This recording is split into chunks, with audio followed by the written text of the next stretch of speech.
Today on CityCast Boise, if you're a renter in Idaho, you're less protected from fees than if you leased a storage unit. In some cases, people have to pay $500 for being one day late on rent. State Senator Ali Rabi wants to change that. She's here to tell me why her bill limiting fees on rentals has bipartisan support and the green light from landlords.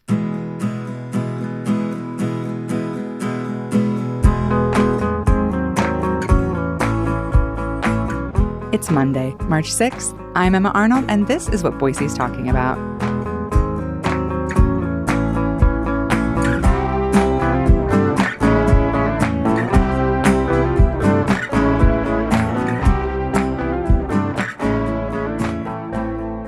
Hi, Ali. Welcome to CityCast Boise. Hey, Emma. Thanks for having me on here. Absolutely.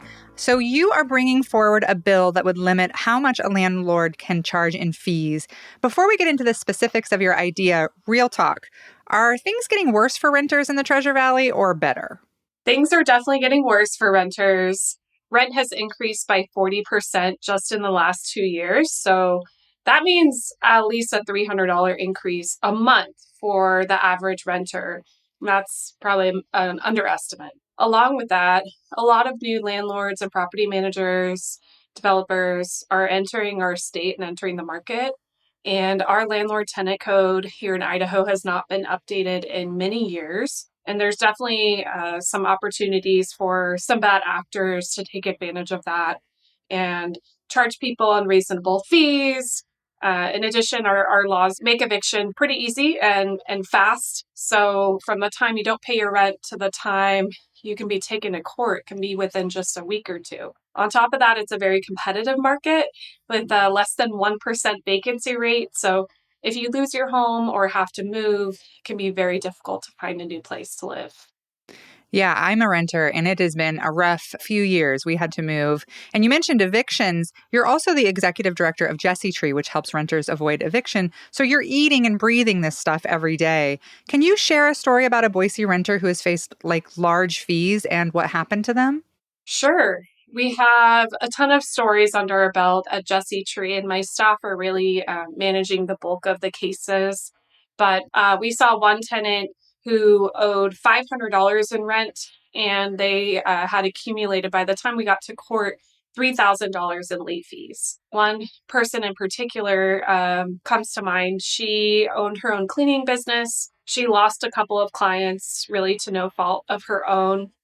She was a single mom and ended up paying her rent late. So she actually did have some savings to pay part of it, but her paycheck was lower. She didn't want to eat up her whole savings, so she just waited to pay. And if the late fees were not disclosed in her lease agreement, so she didn't know that those would accrue. And within a week, she had accrued almost $500 in late fees. Wow. Then she was taken to court. She, already couldn't cover her full rent.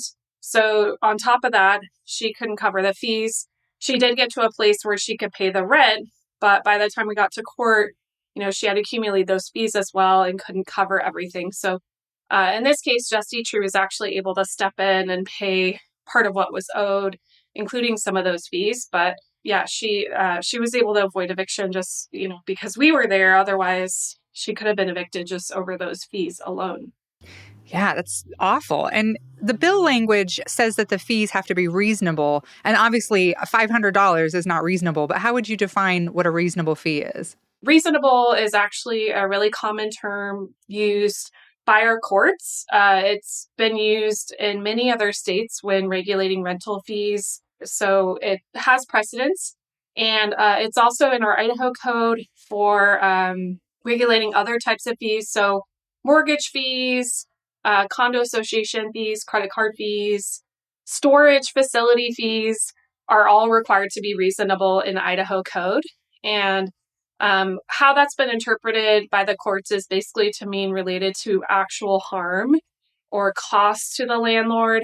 And they'll also might look at industry best practices. The process would be to kind of decide what is reasonable. A tenant could certainly contest a exorbitant or crazy fee, but then they could take their landlord to small claims court, and the judge would decide whether or not that was reasonable. You mentioned storage units, and I saw that Senator Lee said even storage units have protection. If you're as Yeah. a renter, you have no protection, but if you had a storage unit, it would have protection. Is that true? Yes, and actually, the bill regulating storage facility fees is much more complex and long and bigger government than my bill regulating rental fees. So it's I think a legislator a while back maybe had something against a company and got it through. But yeah, there are a ton of protections there. Huh.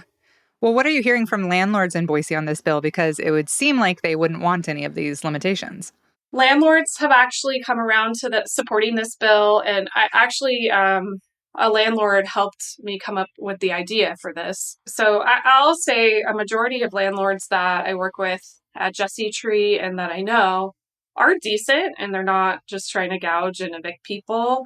It's really a handful of bad actors that are taking advantage of fees, and landlords know that those types of folks are making a bad name for their industry as a whole and want to provide them with some education and guidance around this issue. So, so far, no landlords that I've talked to oppose this bill. It helps them kind of protect their reputation as an industry. It helps them kind of provide guidelines and standards for their industry. And, it also protects them because if there is a dispute related to fees, there will be something in our code saying what fees can be. And so that just provides them with more protection instead of right now where it's just basically the Wild West. So you've been able to find bipartisan support for this in a super polarized moment in Idaho politics. How are you doing that? Are you a magician? Uh, I have a lot of hustle, and Yeah, you do. I do. But something that has allowed me to find that support is just by building relationships with my colleagues across the aisle. Also, homelessness isn't so bad here that we can't get ahead of it.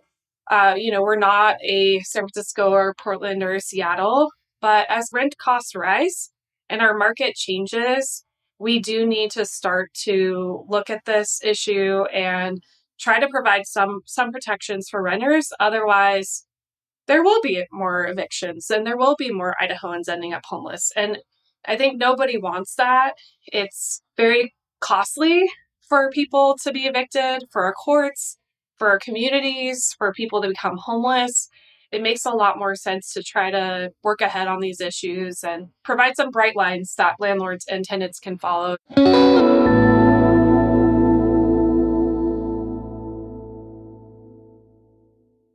Democrats like yourself haven't been able to make a lot of headway with bills this session, although maybe your rental fee bill, fingers crossed, will be an exception. The extreme voices on the Republican majority side are pushing a lot of proposals that are like culture war oriented. Can you give us a bit of a vibe check? Like, how's the session going from your perspective? Democrats control 17% of our legislature. Control, I used very lightly. We have very little power. I will say Representative Rubel unanimously passed a clean slate bill out of the House. She's a Democrat and she's been able to do that. And that was the result of a few years of work on her part.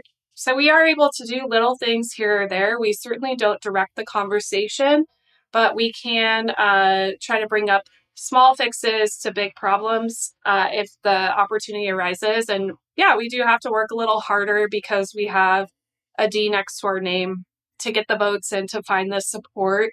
A lot of us have been able to do that. As Democrats, just try to ask questions. We try to make sure that everyday working families are being represented in and considered in the legislation that's being passed. Yeah, I'm wondering what's getting missed, like what issues are not being addressed that you think should still be in the last few weeks of the session?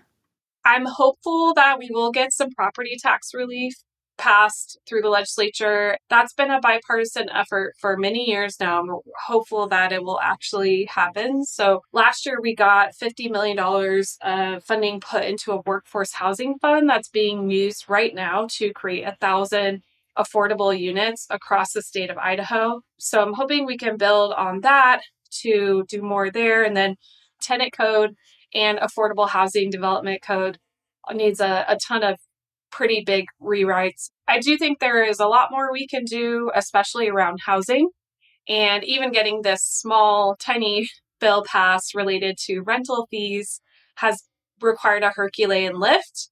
Change is slow and incremental, so it's just going to be probably one baby step at a time.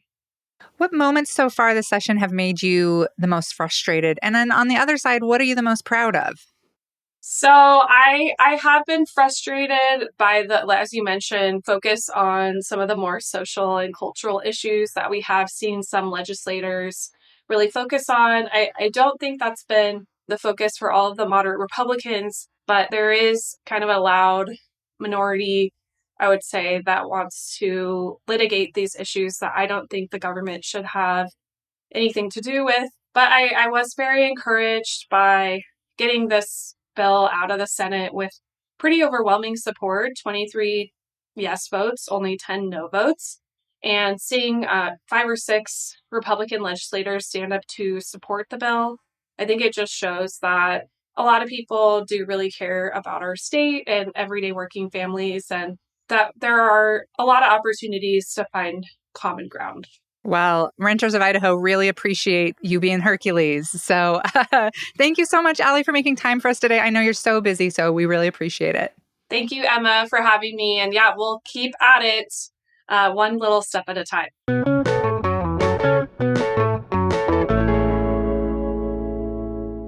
And an update on the rental fees bill. Keep an eye on the House Judiciary Committee, where the proposal would need to get through before facing the full House. In other news you should know, the Idaho Statesman is reporting that in 2019, 2 Black teenagers were antagonized by Boise police officer Tyson Cooper while they were being detained for a curfew violation.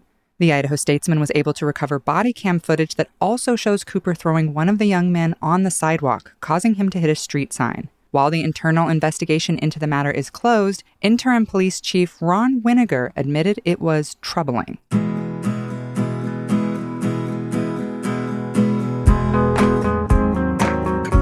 That's all for today here on CityCast Boise. If you enjoyed the show, why not tell a friend? Leave us a review and subscribe to our Hey Boise newsletter. We'll be back tomorrow morning with more local stories from around the city. Bye!